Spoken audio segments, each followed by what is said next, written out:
So last week, I saw The Brutalist, and honestly, this movie kind of feels like one of the best movies I've ever seen. And I don't mean to exaggerate, but there's just so much this movie is trying to achieve thematically and symbolically, and I think the film achieves it all flawlessly. And in this video, I want to get into the meaning of every theme, every symbol, every major character, and every major scene from the very beginning to the very end of this 3.5-hour movie. So to break this movie down, we're going to use 3 themes. 1, the American myth, where we'll discuss the opening scene, the upside-down Statue of Liberty, the meaning of part 1, the enigma of rival, Laszlo's cousin Attila, Laszlo dancing with Attila's wife Audrey, and Audrey's accusation. 2, resilience of brutalism, where we'll discuss the meaning of brutalism, the cinematography, the musical score, the social commentary, and the artists Laszlo is based on. And 3, the artist and the patron, where we'll discuss the character of Harrison Van Buren, the sexual assault scene, Erzsébet's character, the meaning of part 2, the hardcore of beauty, the symbolism of Laszlo's brutalist building, Erzsébet crashing Harrison's dinner, and finally, the epilogue scene, and so much more. Hope you enjoy. Theme number 1, the American myth. I think the best way to begin deconstructing this enormously thematic film is to start with a quote from the writer-director Brady Corbet on the most overarching topic of the film. For me, it's just about the fact that every film about the American dream is about how people finally make it work.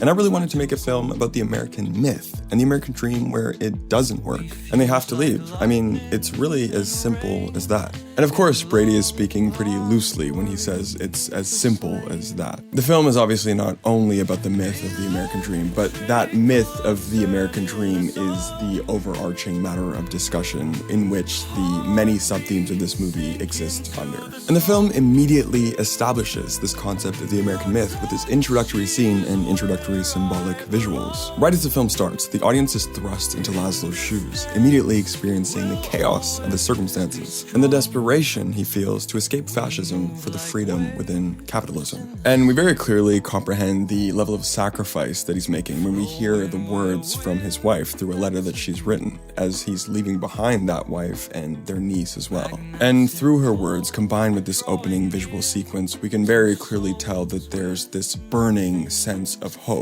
between Laszlo and his wife Erzsébet for a new beginning in a brand new country. And during this moment, since we also don't know where this fictional story is going, we too as the audience have this hope and optimism for this family to find a better life in this new country. However, symbolically, the dissipation of that hope is foreshadowed by the Statue of Liberty slowly turning upside down, all symbolizing the slow and unsettling reveal that the freedom, democracy, and hope that the Statue of Liberty represents may be a little harder to find in America than expected.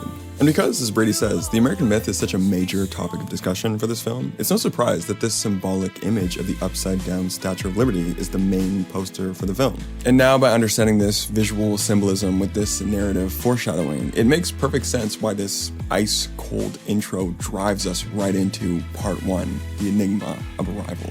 Part 1 of this film is named after the book Enigma of Arrival, written by V.S. Naipaul. It's an autobiographical book about Naipaul immigrating from Trinidad to the UK and other countries, including New York City and the United States. And I don't want to dive too deeply into this book, but the main theme of this book, The Enigma of Arrival, is to understand our preconceptions of a new country before immigrating, and how that preconception compares with our true experience of the new country once we are actually there. And when we observe Laszlo begin his new life in the US, this is exactly what he's experiencing. The rest of this film is Laszlo battling between his perception of what he hoped America would be for him and what he is realizing America to truly be for him. But even though Laszlo is conflicted internally in this way, his sense of pride and respect for his history, his culture, and his art remains indestructibly intact. And this character trait within Laszlo is a key component in understanding how immigrants identify with themselves once they are introduced to a completely different culture. And a great character the film uses to juxtapose and contrast against Laszlo to highlight that difference in identity is Laszlo's cousin, Attila. And I think Brady's words are the best to use to deconstruct the character of Attila and his relationship with his cousin Laszlo in the first quarter of this movie. Attila represents assimilation and someone who is not very confident about their point of view and the life they have sort of crafted for themselves. He has an accent he's trying his very best to erase. He has a past that he's doing his best to erase. Yet, he admires Laszlo so much, but he's also quite jealous of him. He's jealous of his ability to be an independent voice. So a lot of the film is also about these characters that sort of resent him for his inherent ability. And Laszlo's obviously complicated and he's flawed, but he's never not himself. And in this interview, Brady goes on to explain how every gesture from Attila to Laszlo has this sort of double meaning. There's this element of love and compassion by giving him work and a place to stay, yet also there's this element of jealousy and resentment in his patronizing nature of his words and even his acts of generosity. And Brady also explains how Attila very easily buys into his wife Audrey's accusation that Laszlo made a pass at her, which he knows is highly implausible. And very clearly, this character of Audrey is the symbol of the young, beautiful, so perfectly put together American wife within the portrait of the American dream. Someone Attila deep down likes to see a new Jewish immigrant like Laszlo dance with. It's an act he encourages because it's an image he loves, and is also jealous of at the same time because of the side of himself he has erased. But sadly, when we really get to know who this gorgeous young American wife Audrey truly is, we learn she's someone who resorts to cruel and untrue accusations to get an immigrant out of her American house. Just another symbol of the darker reality underneath the beautiful image. Theme number 2, resilience of brutalism.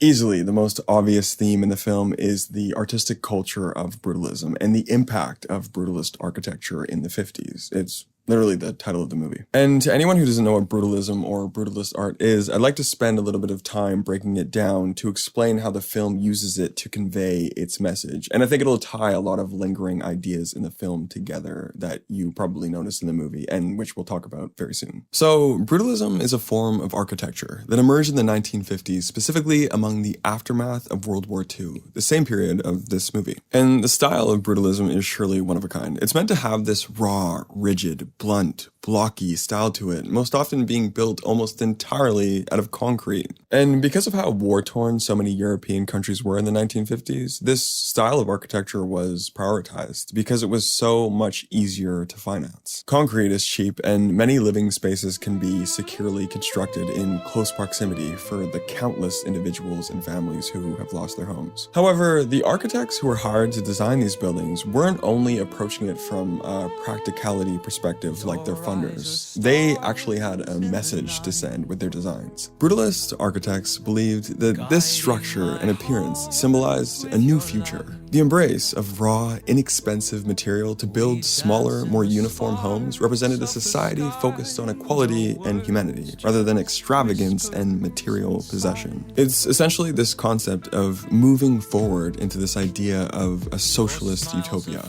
And the raw, stripped down, massive, uncompromising presentation represented the honesty, truth, strength, and non-performative nature of this forward-thinking, progressive, change-focused new society.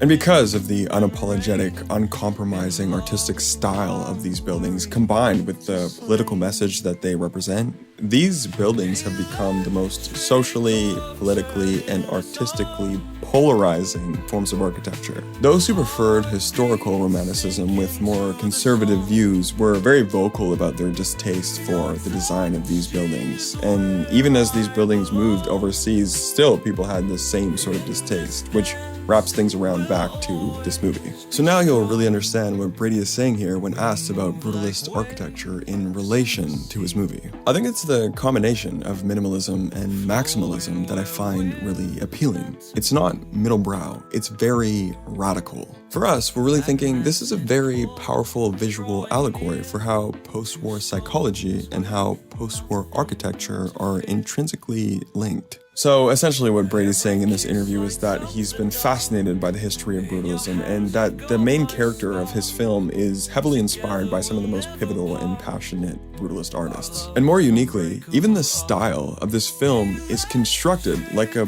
big brutalist building. The 3.5-hour runtime, the lifelong narrative, and the large-scale cinematography immediately brand this film as a classic historical epic that's unapologetic in its political and thematic nature. The musical score includes some tracks with the most raw, clicky, clangy sound to them, reflecting the industrial, construction-like atmosphere, while also some tracks have this enormous instrumentation. The editing even often takes on these long takes and then these super sharp and jagged cuts into the next shot or the next scene, a little bit like Martin Scorsese does in a lot of his films. So altogether, the film, from a technical standpoint, is trying to capture that same size, scale, scope, simplicity, and rough around the edges approach that a brutalist building would have. And on top of this, the film also makes the effort to capture the thematic message of brutalism as well. The fictional character of Laszlo was written as an amalgamation of many brutalist artists, matching their real-life experiences and ambitions, such as Hungarian-American architect Marcel Breuer, who experienced all types of conservative microaggressions from the community when he built St. John's Abbey and the Met Breuer, and was butting heads with his funders to maintain his uncompromising style, and also was providing new opportunities for others, for example, by employing the first black woman to be a licensed architect in America. So overall, you can see how Laszlo's character is written to reflect these historical brutalist artists who refuse to compromise with their collaborators and their community, all to carry forward this movement of social change and progress, which is essentially fueled by this irreversible pain and tragedy that these artists have witnessed and experienced firsthand. So let's get into how the character of Laszlo specifically demonstrates this through his relationship with his family and his funder in theme number 3, the artist and the patron.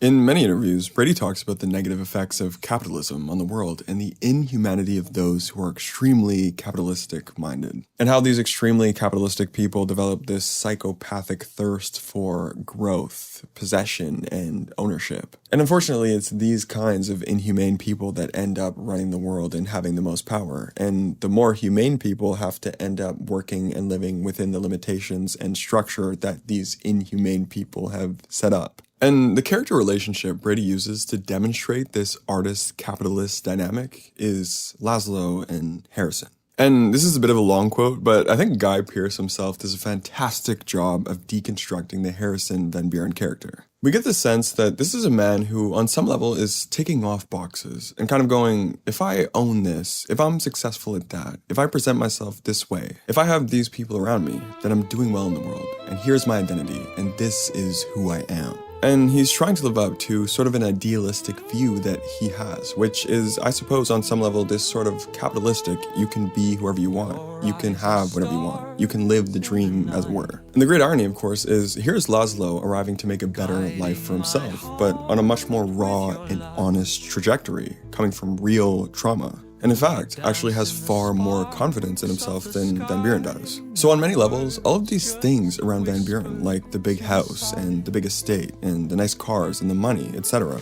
the more we see of those, the more they show that the real Van Buren is kind of a weak man underneath all of that. And I think Guy's words here also do a really good job of allowing us to understand where the humor resonates with Harrison's character. I don't know about your theater, but with my theater, very clearly his character got the most laughs out of us. There's so much irony in what he does and says. In that very first scene where he storms in, he's incredibly angry, but that stems from a deep sadness. His monologue about signing that check for his grandparents, he's showing compassion, but in the most transactional way. And most notably, the way he works with Laszlo. He's generous, but in the most patronizing way, as if he almost has ownership over Laszlo. And all of this stems from this deep sense of insecurity and identity crisis. But because Harrison is funding Laszlo's project, there's an enormous amount of sacrifice Laszlo has to make to protect his artistic vision, at the cost of his salary, his time with his family, his livelihood, and even his sense of self-ownership. And most certainly, the most pivotal scene to capture this idea symbolically is the sexual assault scene. And I use the term sexual assault because I don't want my video to get flagged, but you know exactly the scene that I'm talking about. This scene symbolizes, in the most horrific way, how much Harrison's thirst for ownership exploits Laszlo's willingness to give up himself to protect his art. This is why, after this happens, Laszlo continues to work alongside Harrison. And to take the symbolism one step further, Brady Corbet sets the scene in Carrara, Italy. The marble found in those mountains in Carrara is a resource that has been extracted, abused, and exploited by capitalism to the point where it will no longer exist in the next few hundred years. Brady also describes the specific location of this sexual assault scene as the audience's descent into hell as we're traveling deeply beneath these mountains to witness the darkest side of humanity.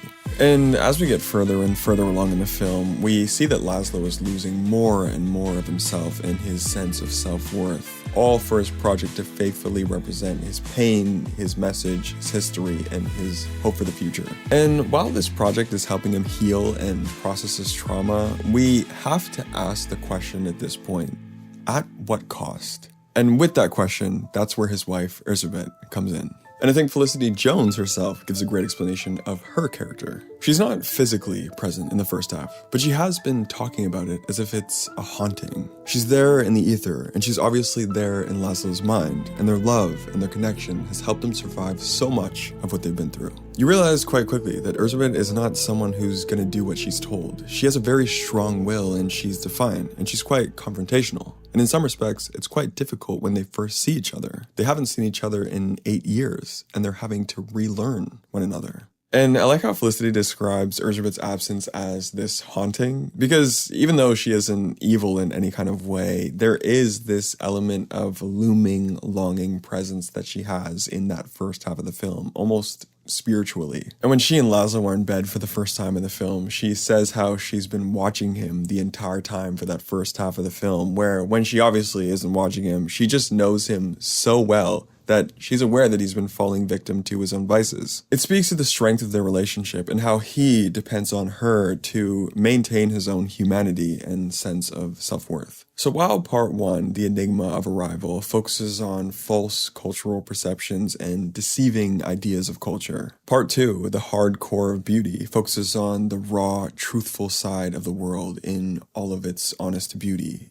And this is why Erzsébet is the perfect character to be introduced to here. And as you probably were just thinking, the hardcore of beauty is the perfect way to describe the artistic culture of brutalism. And with that said, let's talk about what Laszlo's completed brutalist building actually symbolizes from Adrien Brody himself. Your experiences influence your work, and the traumas that Laszlo is contending with shape the structure that is an embodiment of himself. And the kind of walled-off areas and cavernous open space is kind of representative of the shell of a man he is. And yet, there is a spiritual heart and core to this space, and it speaks to the traumas of what he lived through and surviving a concentration camp, and yet his connections and hopes and dreams of connecting to God. And I'm sure, based on these words from Adrien Brody, you can very quickly and clearly visualize the high ceilings representing his feelings of emptiness, that marble center representing his inner spirit and self-love that he needs to protect, and that cross at the top representing his hopes to be closer with God. And it takes some time until Laszlo finally realizes through his niece and through his wife that to protect that inner self-love, that inner spirit, that